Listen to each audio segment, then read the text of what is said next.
Good evening बच्चों। देखो बच्चों, आज की अपनी जो क्लास है इसमें चर्चा करेंगे अपने पॉलिटिकल साइंस की फर्स्ट बुक का अपने जो 7वां चैप्टर है समकालीन विश्व में सुरक्षा। इस चैप्टर के अपने इस बार बोर्ड एग्जाम में कौन कौन से क्वेश्चन महत्वपूर्ण बन रहे हैं उन क्वेश्चनों की चर्चा अपने आज की इस क्लास में करेंगे। चर्चा करने से पहले आपको यह पता होना चाहिए कि इस चैप्टर से अपने कितने क्वेश्चन आएंगे। तो इस चैप्टर से भैया अपने ब्लूप्रिंट के अकॉर्डिंग 2 क्वेश्चन आएंगे। मतलब 2023 की जो बोर्ड एग्जाम है उस बोर्ड एग्जाम में इस बार अपने ब्लूप्रिंट के अकॉर्डिंग 2 क्वेश्चन आएंगे, जिनमें से एक क्वेश्चन 1 नंबर का, एक क्वेश्चन 2 नंबर का। मतलब दोनों ही क्वेश्चन कैसे आएंगे? छोटे क्वेश्चन आएंगे। ठीक है, तो मेरे ख्याल से ये 3 नंबर आप जो है वो आसानी से प्राप्त कर सकते हो। तो इसी ब्लूप्रिंट को ध्यान में रखते हुए इस चैप्टर से मैंने टोटल आपके लिए ओनली 12 क्वेश्चन कलेक्ट किए हैं। और ये मान के चलो कि आपके जो क्वेश्चन आएगा वो इन्हीं क्वेश्चनों में से पूछा जाएगा, क्योंकि ये ऐसे क्वेश्चन है जो बार बार आपकी बोर्ड एग्जाम में रिपीट होते हैं। थोड़ा सा बाहर शादी का प्रोग्राम है, इसलिए हो सकता है आपको थोड़ी सी म्यूजिक की आवाज सुनाई दे। देखो, पहला क्वेश्चन है भैया, फर्स्ट क्वेश्चन की चर्चा करते हैं अपने। एक संधि दी हुई है जिसका नाम है BWC। देखो, आपकी किताब में 2 संधियां हैं भैया, एक तो है BWC, एक है आपके CWC। दोनों संधियां में आपको एक साथ समझा दो, थोड़ा सा आप इसको समझ लेना, कभी भी ये क्वेश्चन गलत नहीं होगा। क्यों? क्योंकि इसमें देखो 2 तो सन है और 2 ही संख्या है। अब कई बार क्या हो जाता है, बच्चे कंफ्यूज हो जाते हैं, BWC कब हुई, CWC कब हुई। देखो, 2 सन ध्यान रख लो, एक तो है 1972, एक है 1992, और 2 संख्या ध्यान रख लो, एक तो 155, एक 181। बस ये याद रख लेना। अब देखो, ABCD में पहले अक्षर कौन सा आएगा, B आएगा या C आएगा?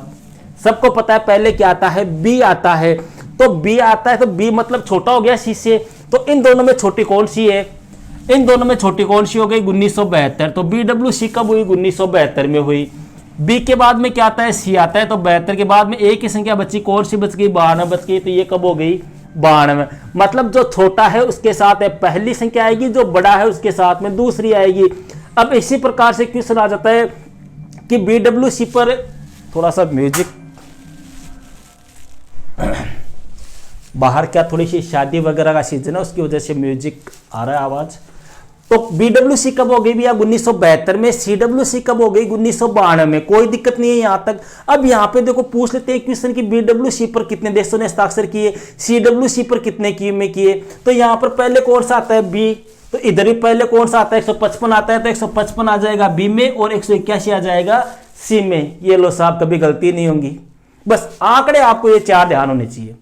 अब देखो, यहां पर कई बार आपको ये भी पूछ लेते हैं BWC का पूरा नाम लिखिए, CWC का पूरा नाम लिखिए। ये भी आपको ध्यान होना चाहिए।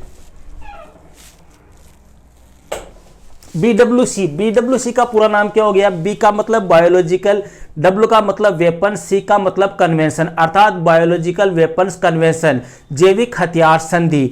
और CWC का मतलब हो गया अपने केमिकल वेपन्स कन्वेंशन, अर्थात रासायनिक हथियार संधि। तो अपना क्वेश्चन क्या था भैया? BWC संधि कब हुई थी? 1972 में। कोई दिक्कत नहीं है। और अगर CWC पूछ ले तो आपको क्या करना है? 1992 में। दूसरा क्वेश्चन है भैया, भारत को किन 2 पड़ोसी देशों के साथ परमाणु हथियार है? मतलब भारत के कौन से 2 पड़ोसी देश है जिनके पास में परमाणु हथियार है? कौन से भैया? चीन और श्रीलंका है, नेपाल और म्यांमार, श्रीलंका और नेपाल, चीन और पाकिस्तान। तो देखो भैया, यहाँ पे थोड़ा सा एक चीज मैं आपको कहना चाहूंगा कि जब भी मैं ऐसे क्वेश्चन आपको सोल्व करवाऊं, ठीक है, तो आप उनका आंसर पहले गेस कर लिया करो मेरे बताने से पहले कि हाँ इसका तो ये होगा या ये होगा, ये होगा। और फिर जैसे मैं आपको आंसर बताऊं फिर आप चेक करो कि आपका सही हुआ है या गलत हुआ है। उससे आपकी तैयारी जो है वो पहले के मुकाबले और भी ज्यादा बेटर हो जाएगी। क्यों? क्योंकि फिर जब भी ये क्वेश्चन आएगा तो आपके दिमाग में तुरंत आ जाएगा कि हाँ, एक बार मनोज सर ने ये क्वेश्चन बताया था, मैंने इसका उत्तर ये बताया था, लेकिन करेक्ट उत्तर कौन सा था? ये था। तो अपना आंसर क्या हो गया? चीन और पाकिस्तान। पाकिस्तान ने तो भारत के साथ में किया था। जब भारत ने, देखो भारत 2 बार परमाणु परीक्षण कर चुका है, पहली बार 1976 में और दूसरी बार 1998 में। और पाकिस्तान ने किया था 1998 में चगताई पहाड़ी पे। तीसरा क्वेश्चन है भैया, ये क्वेश्चन ही बहुत बार आता है, मेड काउ नामक महामारी फैली थी। ये मेड काउ नामक महामारी एक बीमारी थी, गायों में फैली थी। अपने कहाँ फैली थी? Britain, Africa, America, Japan. ठीक है, तो आंसर क्या हो जाएगा आपके? ब्रिटेन। चौथा क्वेश्चन देखो, ये क्वेश्चन बहुत बार आता है, अद्वार सिंह भी 2-3 बार पूछा हुआ है कि निम्न में से खतरों के नवीन या नए स्रोत है। खतरों के नए स्रोत कौन कौन से हैं? यहां पर मैंने आपको 4 ऑप्शन दिए। देखो यहां पर तो मैं क्वेश्चन बता रहा हूं भैया, ये जरूरी नहीं है कि ऐसे आए एबेसेड टाइप, इसको सीधा भी पूछ सकता है आपको कि खतरों के कोई 2 नए स्रोत लिखिए। सीधा पूछ ले मेडकाउ नामक महामारी कहां फैली थी, सीधा भी पूछ सकता है, लेकिन कैसे भी पूछो लगभग मान के चलो आपका काम इन क्वेश्चनों में हो जाएगा। तो निम्न में से खतरों के नवीन स्रोत क्या है भैया? आतंकवाद, शरणार्थियों की समस्या, एड्स, बर्ड फ्लू, कोरोना या उपरोक्त सभी। तो अपना आंसर क्या हो जाएगा इसमें? उपरोक्त सभी। क्यों? ये सभी खतरों के क्या है? नवीन स्रोत है।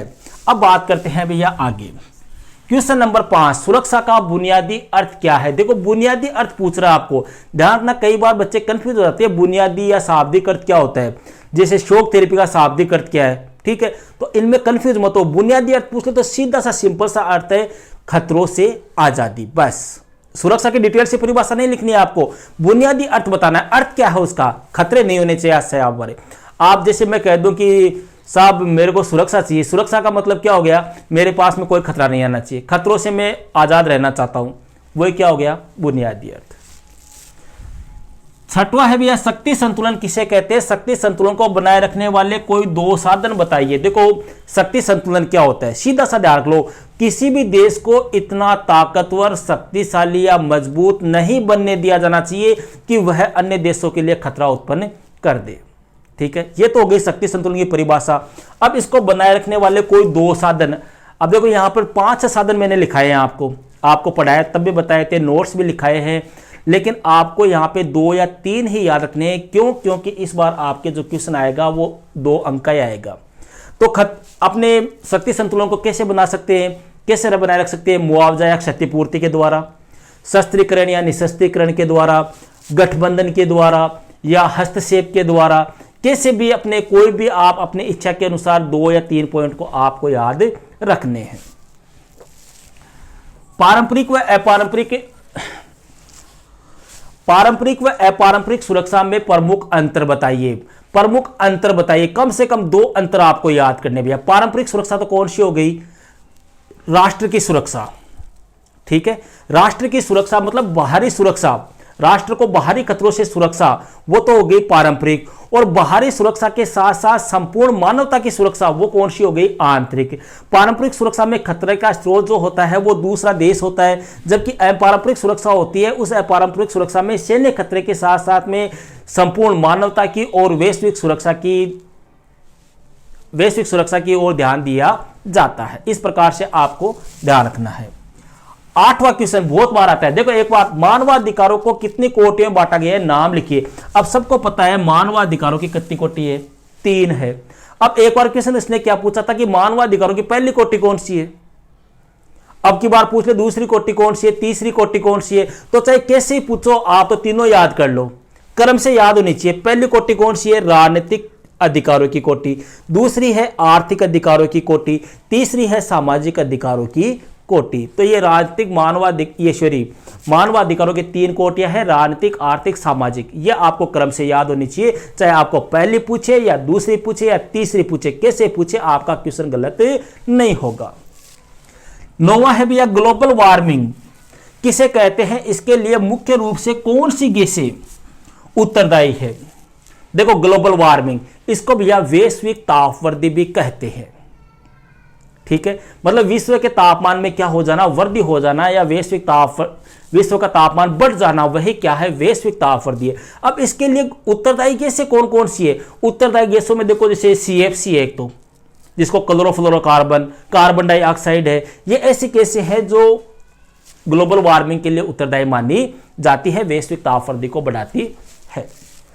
10वां क्वेश्चन बड़ा ही अच्छा क्वेश्चन है भैया, आंतरिक रूप से विस्थापित जन किसे कहते हैं? आंतरिक रूप से विस्थापित जन, जैसे मान लो ये कोई देश है भैया, जैसे मान लो ये भारत है, सपोज कर लो ये भारत है, ठीक है, मैं भारत में जैसे मान लो यहां रह रहा हूं, अब यहां मान लो दंगे हो गए, हिंसा हो गई, मारपीट हो गई, आतंकवादी हमला हो गया, या यहां पे बार बार झगड़े होते हैं, मैं इस स्थान को छोड़कर, भारत के इसी स्थान को छोड़कर भारत के कोई दूसरे हिस्से में आकर रहने लग गया, घर बार छोड़ दिया यहां से, यहां पर आकर रहने लग गया, तो मैं क्या कहलाऊंगा? आंतरिक रूप से विस्थापित जन।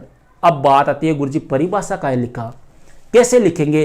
तो ध्यान रखो, जब कोई व्यक्ति राजनीतिक उत्पीड़न, किसी राजनीतिक हिंसा, दंगे या किसी समस्या के कारण अपने मूल घर बार को छोड़कर किसी अन्य स्थान पर, अन्य स्थान का मतलब उसी देश की सीमा के अंदर किसी अन्य स्थान पर निवास करता है, उसे कहते हैं आंतरिक रूप से विस्थापित जन।